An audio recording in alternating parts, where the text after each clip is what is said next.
Hi friends, welcome to Tiranga TV. దేశంలో ప్రశాంతంగా గణేష్ నవరాత్రులు ముగిసిపోయాయి. అయితే ఈ సంవత్సరం వినాయక చవితి రికార్డుల విషయం తెలిస్తే మీరు కూడా ఓ మై గాడ్ అనే బదులు ఓ మై గణేష అంటారు.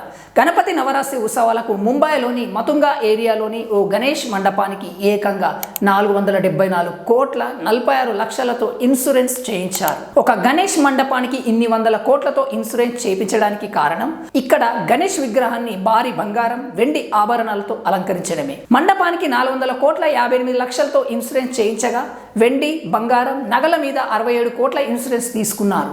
మిగిలిన బీమా మొత్తాన్ని ఫర్నిచర్, సీసీటీవీ మరియు క్యామ్, స్కానర్స్, సెక్యూరిటీ, లైటింగ్, పూజారి, గణేష్ కమిటీ వారి సేఫ్టీ కోసం ఇన్సూరెన్స్ తీసుకున్నారు. ఫైర్ యాక్సిడెంట్స్, భూకంపం లాంటివి వచ్చినా కూడా ఈ ఇన్సూరెన్స్ క్లెయిమ్ అవుతుందని మతుంగా గణేష్ కమిటీ వారు చెప్పారు. ఇంకా రెండో రికార్డ్ గణేష్ లడ్డు వేలం పాట.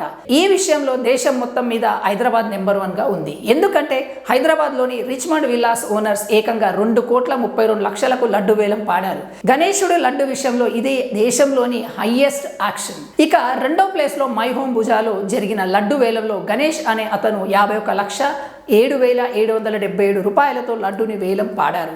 ఆ తర్వాత మూడో ప్లేస్ లో బాలాపూర్ లడ్డుని 35 లక్షలకు వేలం పాడి దశరథ్ గౌడ్ అనే భక్తుడు చేజిక్కించుకున్నారు. అలాగే కాశ్మీర్ బార్డర్లో లైన్ ఆఫ్ కంట్రోల్ దగ్గర మొట్టమొదటిసారిగా గణేష్ నవరాత్రులు జరిగాయి. అయితే ఇక్కడ గణేష్ విగ్రహాన్ని ఆపరేషన్ సింధూర్ కాన్సెప్ట్ తో తయారు చేశారు. ఈ పూర్తి వీడియో పైన అభిప్రాయాన్ని మీరేమనుకుంటున్నారు అనేది కామెంట్ రూపంలో తెలియజేయండి. Thank you for watching video.